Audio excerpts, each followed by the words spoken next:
Moi, c'est Milan. Un petit gars sorti de nulle part, du village le plus perdu de France, La Valette. Ouais, c'est bien là, au milieu des montagnes, dans une étroite vallée qui se situe en Matésine, dans les Alpes. J'ai toujours vécu là-bas et c'est vrai que parfois, j'aurais aimé habiter dans un endroit plus civilisé. Mais plus le temps passe, plus je grandis, je mûris. Puis je me rends compte de la chance qu'on a d'habiter dans un tel endroit, si beau, si calme, si apaisant. Quand j'ouvre mes volets le matin et que le seul bruit que j'entends, c'est la nature qui chante dans la vallée. Quand dehors, des centaines d'arômes viennent effleurer mon nez, je sais naturellement pourquoi je me lève de mon lit le matin. L'éveil de la nature au printemps, l'eau fraîche des lacs en été, les couleurs chaudes de l'automne et le manteau blanc qu'elle enfile en hiver rythment ma vie et mes envies au gré des saisons. Ça, c'est moi. Enfin, c'est moi il y a 12 ans. Déjà dans mon enfance, j'adorais faire des petites vidéos qui n'avaient pas vraiment de sens, je vous l'accorde. Mais c'est vrai que de revoir ces vidéos, ça me fait toujours quelque chose. Je me rends compte de mon évolution, mais je me rends surtout compte que le temps passe super vite. 12 ans après ces vidéos, j'en suis là. Je n'ai pas perdu cette passion pour la création, loin de là. Je n'ai pas perdu mon imagination, quelquefois un peu délirante. Cette envie de montrer mon travail aux gens. Mais je n'ai surtout pas perdu cette envie et cette détermination des réussites pour ma passion. Dans la vie, je suis un gars un peu perdu, j'ai la tête dans les nuages, je suis dans mon monde quoi. Parfois, sans faire exprès, je me déconnecte de la réalité et je me perds dans mes idées. Mais je le fais pas exprès, absolument tous mes profs me l'ont fait remarquer. Et cela m'inspire, j'ai des idées qui viennent, souvent je les oublie, mais ces moments sont essentiels pour moi. Je suis un passionné de la vidéo et de la musique, et plus généralement de la création, j'adore créer, faire découvrir des choses aux gens, leur faire ressentir des émotions à travers de simples images ou une simple musique. Je suis qu'un jeune normal au final, j'aime pas les cours, j'aime faire la fête, et comme tout être humain sur Terre, j'aime découvrir des choses. Et aujourd'hui ensemble, on part à la découverte de mon chez moi. Je vous emmène dans mon univers et dans celui de passionnés de leur profession ou de leur passe-temps. Nous découvrirons ensemble les mystères et la beauté de la nature. Alors, mesdames, messieurs, préparez-vous au décollage.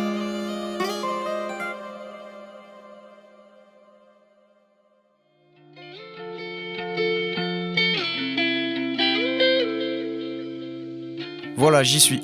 Le premier jour de mon aventure. J'ai trouvé ce calepin qui me servira à m'exprimer sur ce voyage et à en garder des souvenirs concrets. Cette soif de découvrir m'anime et me pousse à entreprendre ce voyage qui s'annonce extraordinaire. Je suis un adolescent et comme tout adolescent, je ressens un besoin de m'évader, de voyager et de découvrir la vraie vie. Je ne veux plus vivre dans cette illusion constante de vie monotone et toute tracée. En fait, je veux vivre cette aventure sans me soucier du monde extérieur. Je ne sais toujours pas à quoi m'attendre, mais je roule en direction du point de départ pour me retrouver enfin seul face à la nature qui, j'en suis sûr, a énormément de secrets à me livrer.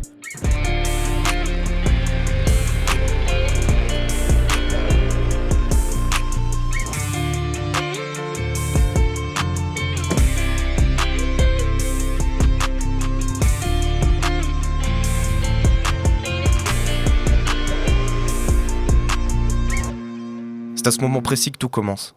Je pars pour un voyage qui va me changer à jamais.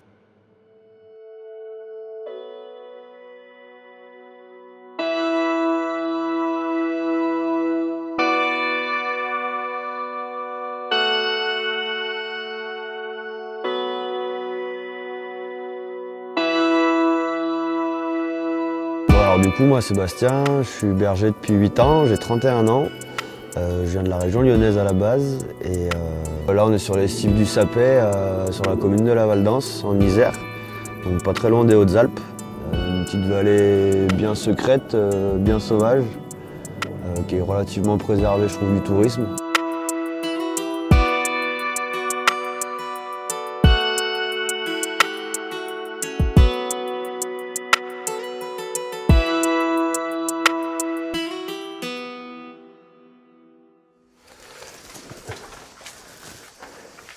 Alors du coup on a notre cuisine gaz, le petit coin chauffage avec le poêle à bois quoi.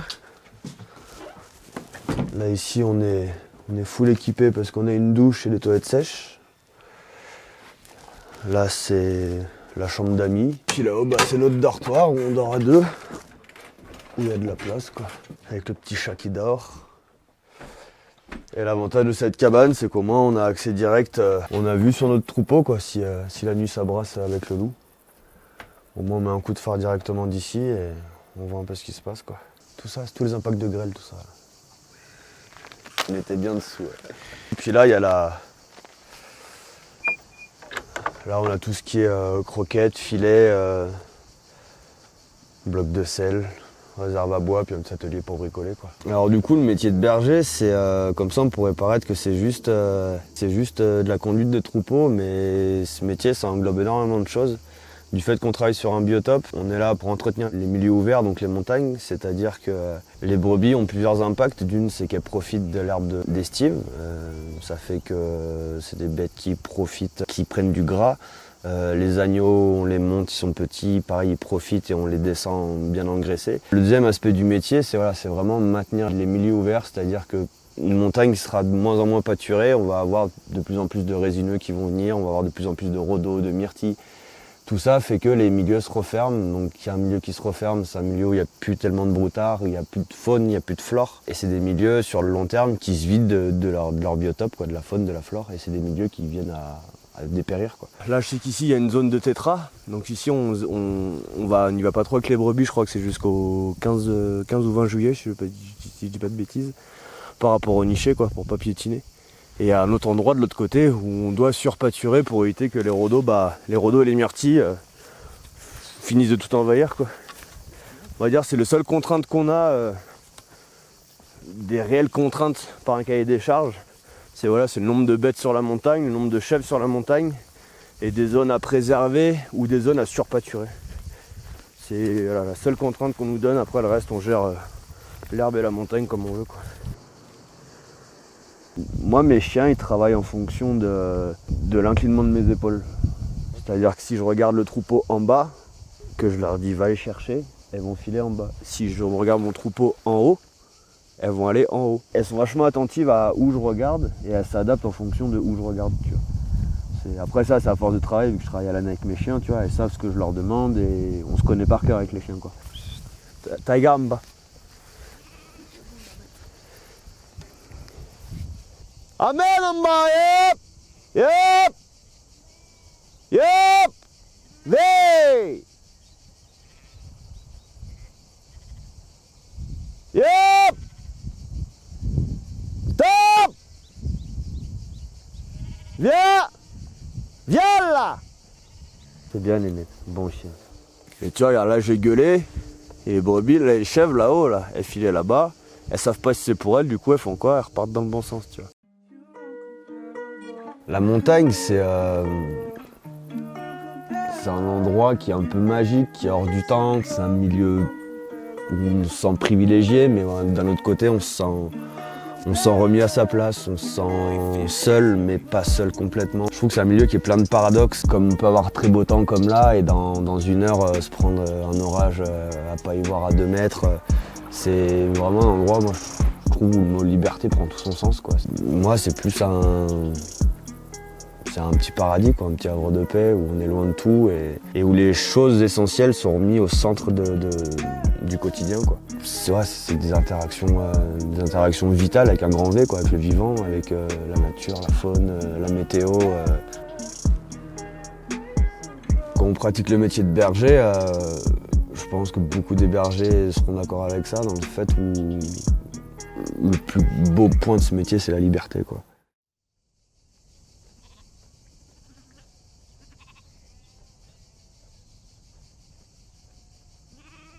La relation qu'on a avec nos animaux, déjà, c'est un triptyque. C'est-à-dire que le berger ne va pas sans le troupeau va pas sans le chien, et les chiens ne vont pas sans le berger.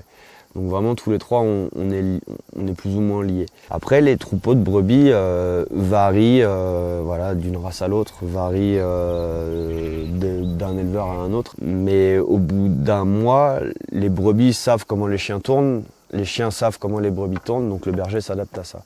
Donc au bout d'un moment, on trouve une espèce d'équilibre à 3 entre le troupeau, les chiens et le berger, pour que tout le monde se soit calme, qu'on ne soit pas toujours dans des relations de conflit, c'est-à-dire que les brebis partent à la course et qu'elles passent leur journée à avoir des chiens qui leur arrivent droit sur la tête pour que ça se calme. Chacun a ses principes, chacun a ses règles. Moi, j'en sais rien, je vais décider, admettons qu'aujourd'hui on va à telle hauteur, on va pas au-dessus. Moi, mes chiens, si je me mets à un endroit au-dessus, mes chiens partent du principe que les brebis n'ont pas à me dépasser, et les brebis partent du principe qu'elles veulent toujours aller manger à la cime.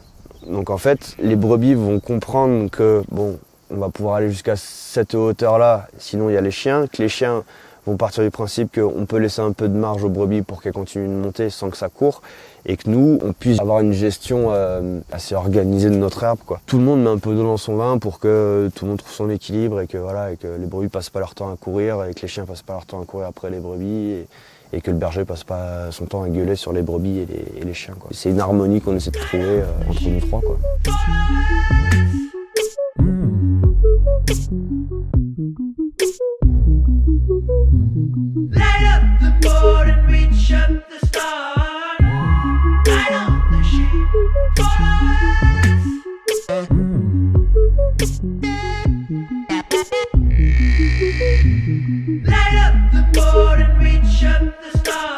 Ouais, mais tu vois, t'es contemplatif, quoi. Ça, c'est un truc où, en fait, il n'y a pas beaucoup de monde, tu sais, qui ont la chance d'être payé à regarder, quoi. Ah, mais c'est hyper important. Tu vois, ce sentiment de... Tu vois, il n'y a personne, t'es au-dessus de tout, c'est... Tu sens, t'écoutes, tu vois, Enfin... C'est même pas descriptif, quoi. Sentiment de plénitude, quoi, en fait. Et je crois que c'est le seul endroit où je me sens à ma place, tu vois. Après, quand je redescends en vallée à l'automne, c'est dur, quoi. Tu te remets... C'est une autre vérité, un autre... Et ça fait un peu mal à la gueule, des fois. Déjà, quand tu vas faire les courses, des fois, tu fais, ouais, c'est ça le monde, c'est chelou, quoi. Tu sais, les gens énervés sur le parking, ou tu sais, les gens qui se prennent le chou dans les supermarchés pour rien, ou à la caisse, les gens qui sont pressés, ou... Tu te dis, putain, mais oh, la vie, c'est pas ça, les gars, quoi.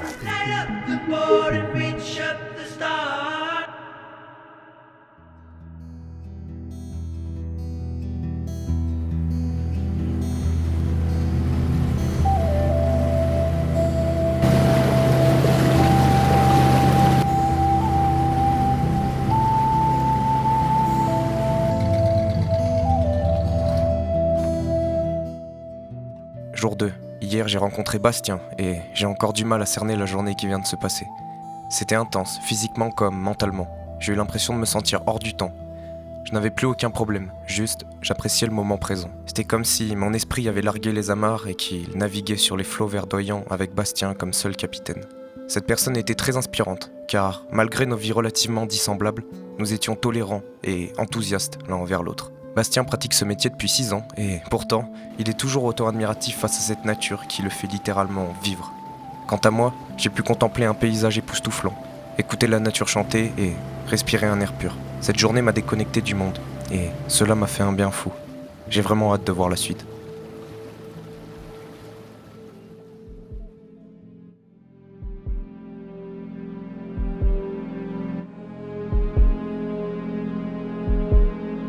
Et ils font quoi les gamins? C'est la première fois qu'ils viennent jouer là ou il y a une cabane quelque part ou... Ils viennent souvent jouer dans le coin, ouais.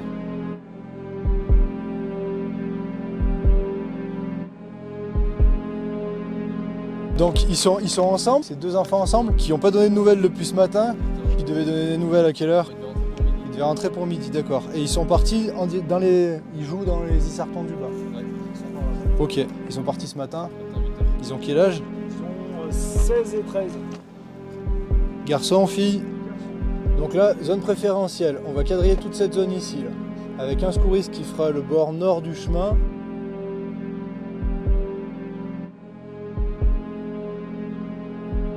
Donc du coup, vous me laissez 5 mètres, je le mets au travail et puis après on part tous les 4. On va chercher les enfants.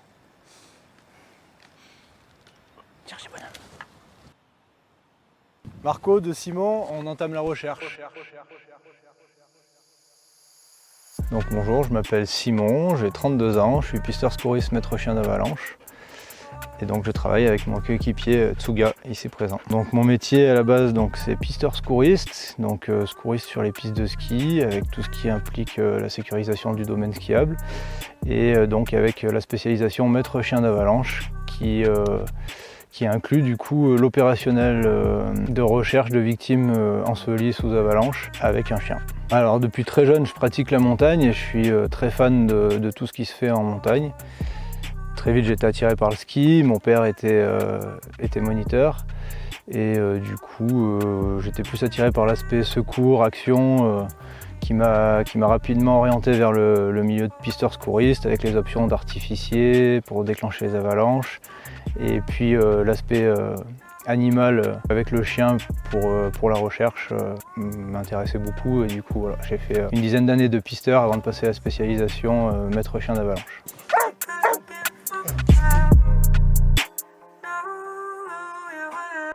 Comme vous avez pu le voir, nous partons à la rencontre de Simon. Et aujourd'hui, nous sommes au Perrier afin d'assister à un entraînement de recherche. Simon et son équipe vont donc partir à la recherche de Joris et Jules qui se seraient perdus en montagne. C'est important de savoir ce qu'on cherche quoi, pour vraiment passer au peigne fin. Souvent quand on fait des recherches avec du public, les gens ils avancent machinalement mais ils sont pas dans la recherche. Quoi. Donc on peut facilement passer à côté de quelqu'un qui est inconscient. Quoi.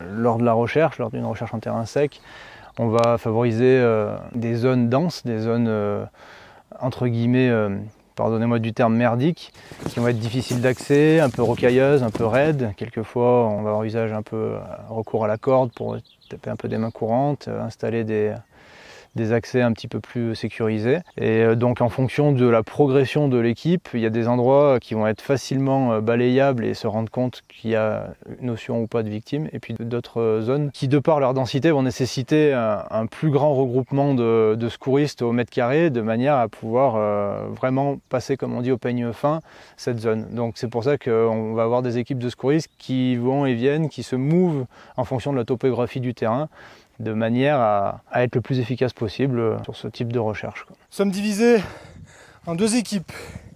Une équipe poursuivant horizontalement l'itinéraire prévu, pointillé en direction de la source et du premier bâtiment Isserton-le-Bas. Deuxième équipe, continuant ascension parallèle au ruisseau de Compiolante en direction du bâtiment d'Isserton-le-Haut. Alors la source, en fait, c'est le lieu où après entraînement, généralement il y a le ravitaillement, donc la bière et la barbaque.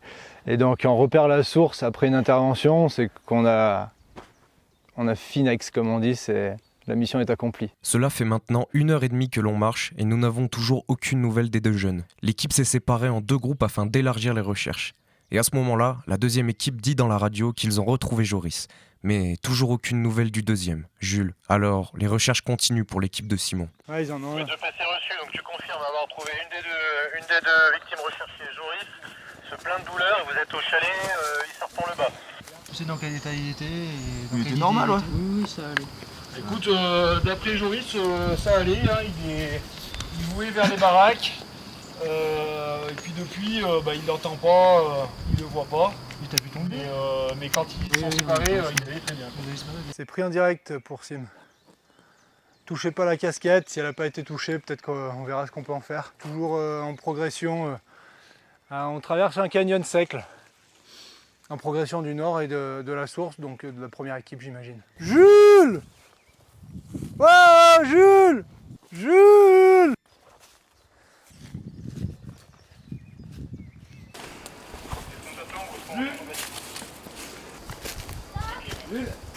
Ah, ça va. Et Jules, qu'est-ce qui t'est arrivé? Oui, Eric, parfait.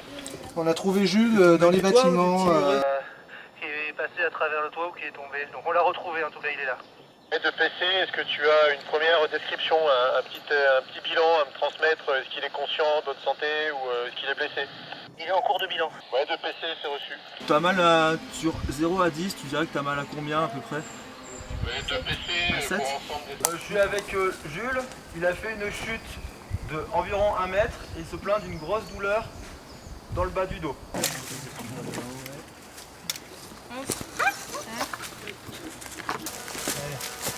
Eh ben super. Pas de manœuvre.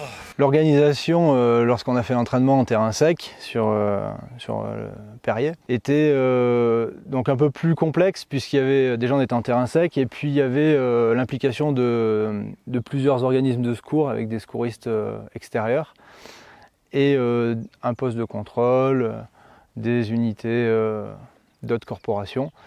Donc il y avait donc un PC, un poste de commandement qui donnait les indications des victimes qui étaient potentiellement disparues, avec les témoignages de la famille qui était au courant des moments et des délais de disparition de ces gens.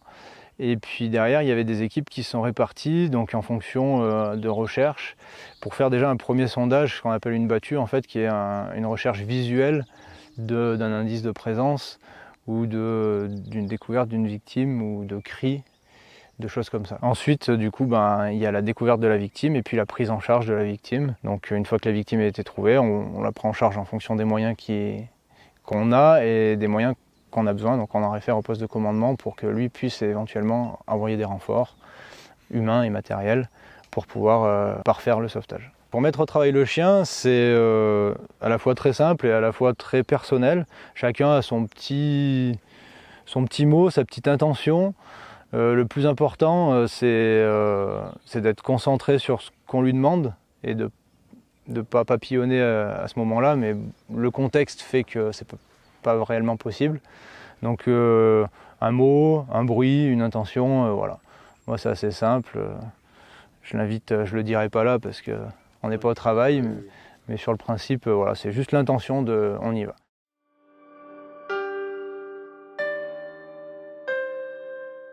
La montagne, c'est la vie, c'est un grand terrain de jeu et un grand terrain d'apprentissage qui ne tarit jamais.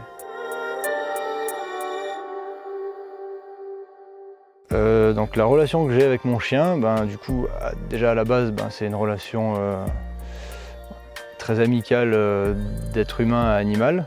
Donc ça c'est plus du domaine privé. Et puis après, en termes professionnels, on a encore plus une complicité, la preuve en est. Tsug, viens là. Ouais, t'es bien comme moi. T'arrives pas à rester sérieux, quoi. Hop. Donc ma relation avec mon chien, c'est avant tout une grande complicité, que ce soit dans le milieu privé et personnel que professionnel. Puisque pour lui, à la base, c'est pas du travail, c'est du jeu. Pour moi aussi quelque part, parce que c'est beaucoup de plaisir. Et donc du coup, on est très fusionnel, des fois trop. Le chien me connaît beaucoup, moi aussi. Et du coup, il est vraiment à l'effigie du caractère du maître. Pas toujours à son avantage pour le maître, mais bon, ça permet aussi de travailler une belle remise en question.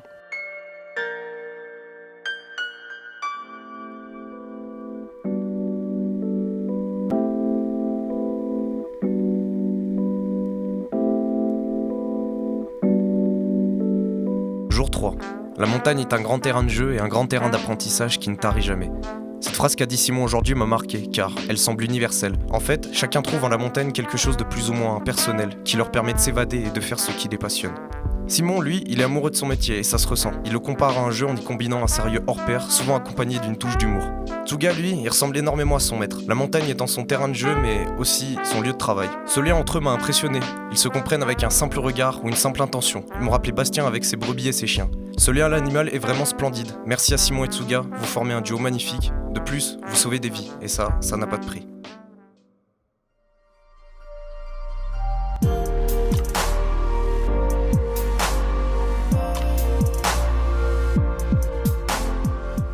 Je m'appelle David Rebaud, je suis prof d'histoire géo et nous sommes actuellement sur le Tabor pour discuter de dessin, de montagne et avant tout de plaisir.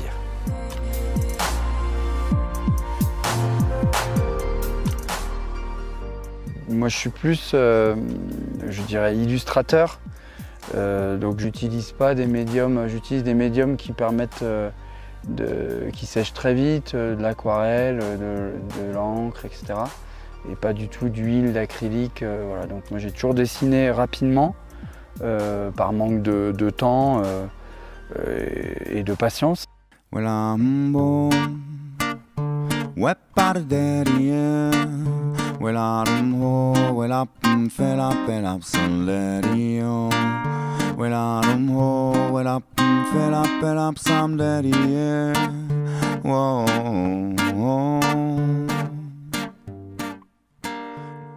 Alors Alors cette passion m'est venue très tôt dans l'enfance, même si je n'ai pas dessiné beaucoup étant jeune et petit, ado et petit.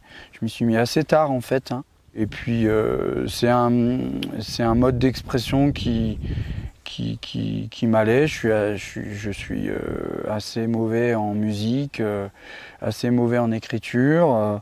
Donc voilà, c'est quelque chose qui m'a plu. Je me suis vraiment mis à dessiner à partir de mes 25-30 ans, hein, assez tardivement finalement.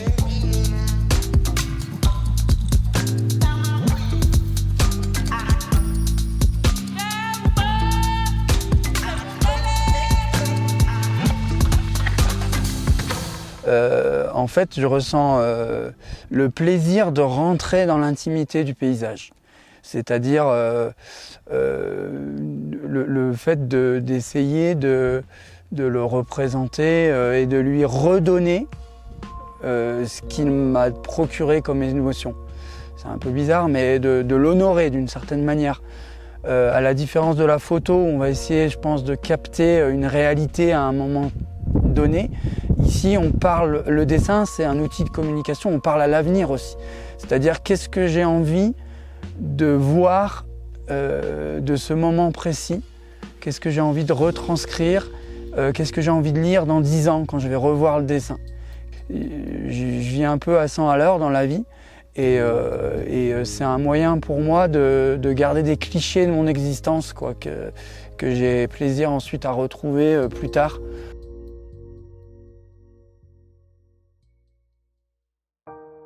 La montagne, avant tout, pour moi, c'est la liberté, c'est l'inconnu, c'est-à-dire la découverte perpétuelle. Une montagne, c'est plusieurs versants, plusieurs moyens d'y accéder, plusieurs atmosphères. C'est la liberté parce que je la fréquente surtout le matin très tôt, donc le plus souvent seul. Et c'est ce qui m'a donné sûrement aussi le goût de cette atmosphère, de cette ambiance qui est propre à la montagne en général.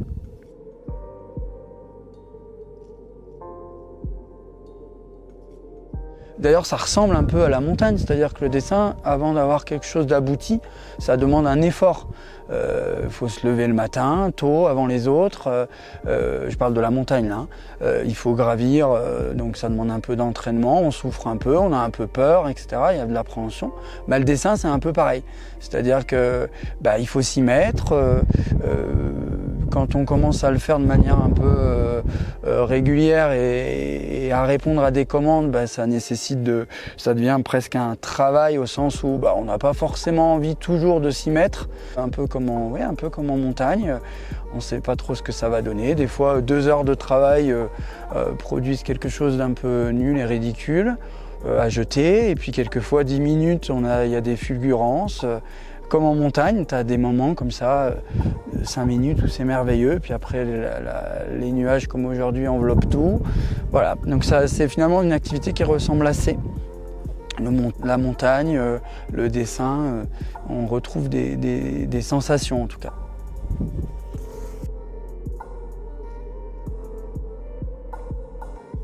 L'appel du dessin, il existe dès le plus jeune âge, avant de savoir parler, avant de savoir écrire.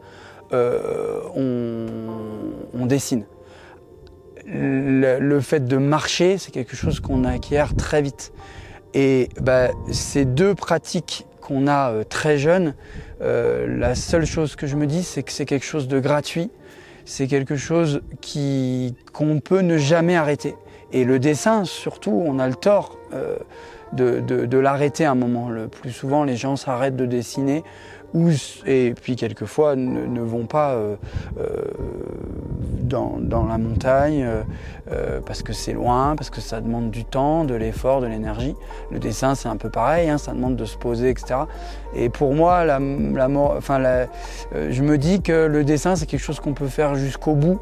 Et la marche à pied, la montagne, c'est quelque chose qu'on peut faire aussi très longtemps, quel que soit l'âge, quelles que soient les conditions physiques, sauf extrême difficulté. Mais voilà. Donc pour moi, c'est deux pratiques que je suis sûr de pouvoir continuer parce qu'elles ne nécessitent pas d'argent, elles ne nécessitent pas autre chose que l'envie pour se faire.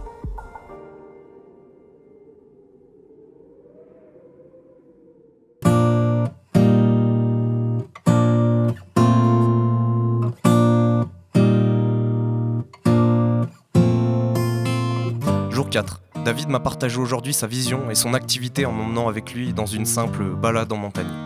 Il y trouve dans celle-ci le calme absolu, une solitude qui n'est que relative car, même s'il apprécie être seul, la montagne et ses mystères l'accompagnent tout au long de sa flânerie. Il marche sans réel but, en appréciant juste le moment présent, non ancré dans les rails du temps.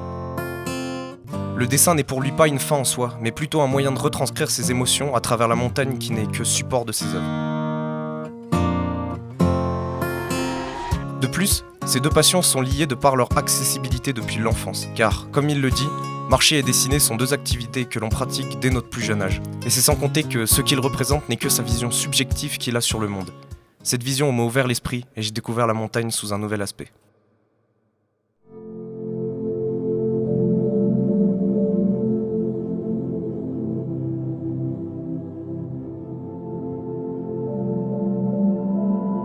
Bonjour, je m'appelle Tom, j'ai 17 ans. Je suis lycéen à la Mure. Et alors ici on est à Saint-Jean-de-Vaux et c'est ici que je pratique ma passion, la photo animalière.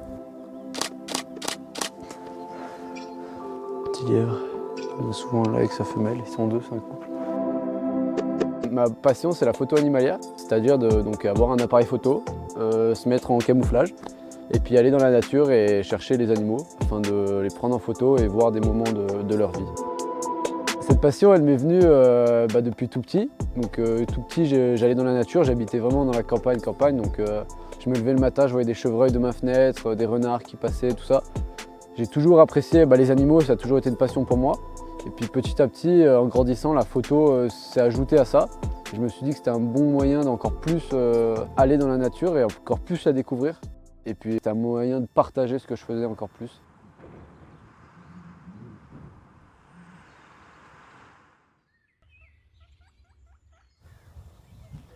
Un gros cerf.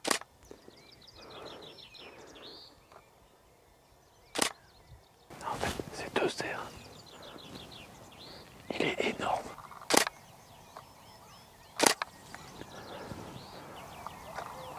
Les deux cerfs qu'on a observés, c'était ces deux beaux cerfs élaphes. Donc les cerfs, c'est les cerfs qu'on peut observer chez nous en France.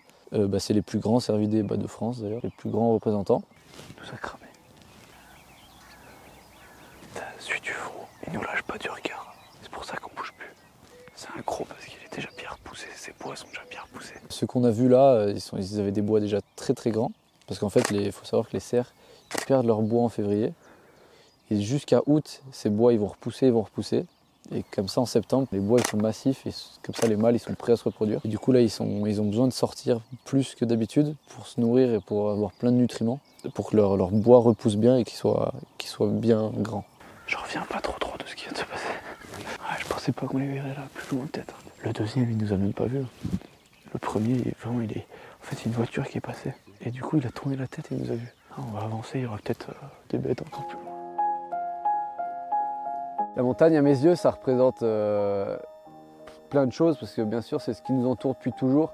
Et moi, c'est ce qui m'inspire le plus. J'adore être en montagne, j'adore aller découvrir de nouveaux sommets, être tranquille, dans le calme le plus absolu. Et puis c'est hyper inspirant de voir la vue et la montagne, c'est la liberté en fait.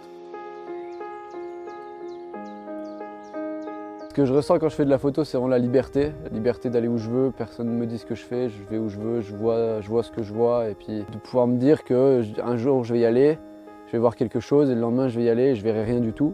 Et c'est le jeu, c'est ce hasard et cette chance qu'on a ou pas. C'est vraiment ça que je ressens, c'est cette adrénaline quand on croise un animal, quand on a le regard qui se croise. C'est vraiment ça qui me fait vibrer. Souvent les gros mammifères qu'on peut observer dans nos forêts, c'est que des animaux nocturnes. Donc on peut les observer que soit à la tombée de la nuit, soit très tôt le matin. Donc c'est pour ça qu'on s'est levé beaucoup trop tôt ce matin pour essayer d'observer tous ces animaux-là.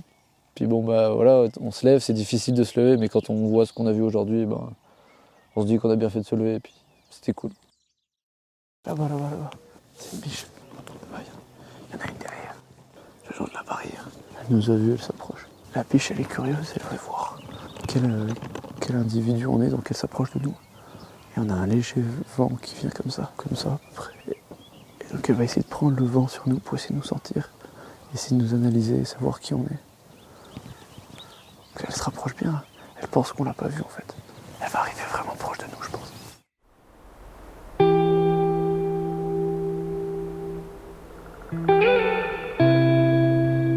Regarde ça, c'est pas beau ça.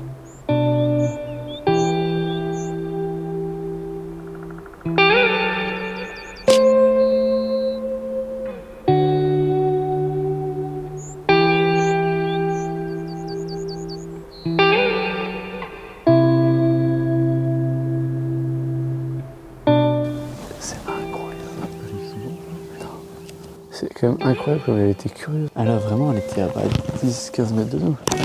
T'as regardé un peu comme ça? Parce que moi, j'ai beaucoup, du coup, je suis obligé de regarder beaucoup l'appareil. Et tu lèves les yeux et là, tu te dis, oh putain, mais oui, elle est vraiment très proche.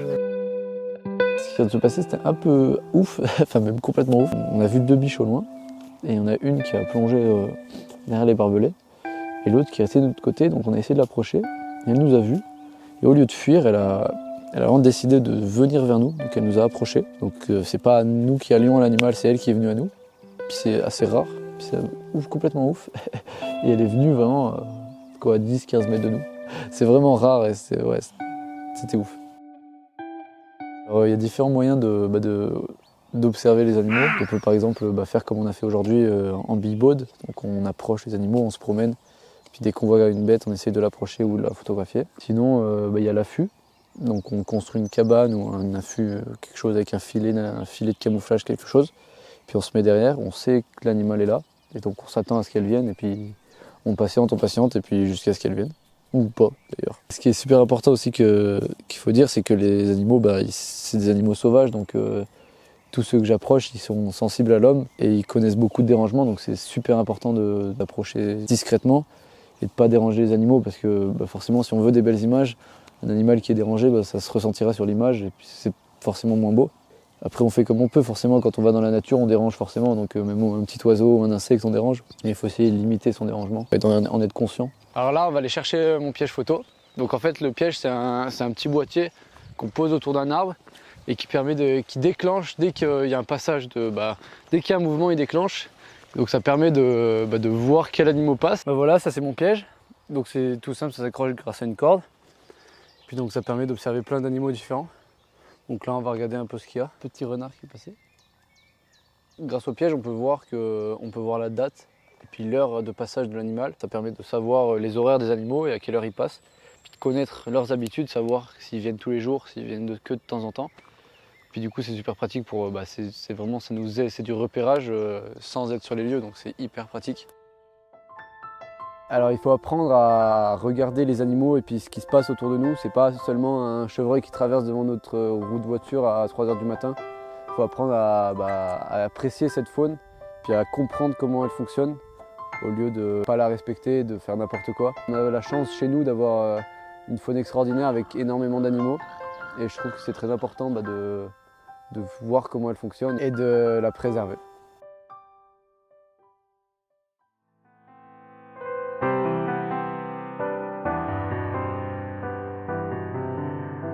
Jour 6. Je connais déjà Tom depuis un certain temps car il est avant tout un ami. Et ayant le même âge que lui, nous sommes tous les deux sur la même longueur d'onde. J'ai vu des choses que je ne pensais pas voir dans ma vie. Tout au long de cette aventure, je me suis rendu compte de l'immensité du monde, de sa beauté, mais surtout d'un grand point qui est la liberté. En montagne, comme chaque passionné me l'a dit, la liberté prend tout son sens. C'est même la première sensation qui m'anime lorsque la vue se dévoile à mes yeux. Un sentiment de plénitude, de retour à l'essentiel, de calme en adéquation avec des paysages des plus incroyables. Le respect que Tom a envers les animaux et la nature m'a profondément touché. Il se contente de ce qu'elle lui offre pour s'évader et s'épanouir dans ce qui est à ses yeux, bien plus qu'une passion. Mais malheureusement, c'est déjà la fin de mon voyage. Et très franchement, je suis fier du résultat. Je m'attendais pas du tout à ça. Ce film peut sembler banal, une simple succession d'images, mais pour moi, il est tout autre chose. Il est le fruit de notre imagination, le résultat d'une année entière de travail et de réflexion, rempli de rencontres, de passion, de stress et de découvertes. Mais surtout, il m'a changé, m'a fait prendre conscience de beaucoup de choses et m'a apporté un nouveau regard sur notre magnifique région. Sérieux, ça peut vous paraître bête, mais la dernière fois, j'ai apprécié le fait de marcher en montagne. Et ça, il y a 1 an, c'était tout simplement inimaginable. J'avais jamais fait de montagne avant, malgré le fait que j'ai toujours vécu ici, et cette aventure est un succès dans le sens où le principal objectif a été atteint. Je me suis livré à celle qui me regardait depuis toujours depuis ma fenêtre, et elle m'a livré ses secrets. J'ai découvert cette sensation d'être minuscule face au monde, ces sentiments indescriptibles de liberté, de sérénité et de la vie avec un grand V. J'ai aussi pris conscience de notre évolution, pas que la mienne, hein, la nôtre, celle de tous ces jeunes qui ont travaillé sur ce projet. Nous avons tous appris un peu plus sur la vie, sur nous, et gagné en maturité, même si, dans le fond, on perdra jamais cet esprit enfantin un peu crédule qui s'émerveille devant la beauté de ce monde. On a grandi, les anciens minots deviennent des grands gamins, quoi. Je me suis rendu compte que ce projet, la vie, c'était comme une montagne.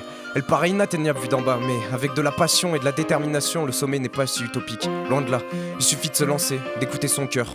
Dans la montée, on peut se tromper de chemin, ce n'est pas grave. Il suffit de faire demi-tour et de prendre celui qui te semble être le plus convenable. Il faut jamais perdre espoir, jamais, parce que ce sommet te regarde, te guide et te donne la force d'avancer.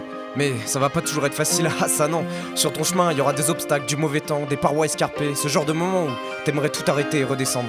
Mais c'est là où il faut être fort, écouter les gens qui t'encouragent, qui croient en toi, et ne jamais perdre d'esprit le sommet. Inversement, il y aura parfois des moments ensoleillés, de joie, de fierté, des moments où tu feras une pause pour admirer tout ce que tu as déjà monté. Un plaisir fou que te procure l'adrénaline. Plus tu montes, plus t'es motivé pour arriver en haut. Tu vois le sommet s'approcher de toi petit à petit. Et puis, arrive le moment des 100 derniers mètres. Un mélange d'épuisement, de stress, d'extase. Tu donnes tes dernières forces, et là, t'es enfin au sommet. Une sensation indescriptible se propage en toi. Il te reste plus qu'à apprécier, regarder le fruit de ton travail, et souffler un grand coup. Voilà, c'est ici. C'est là d'où je viens.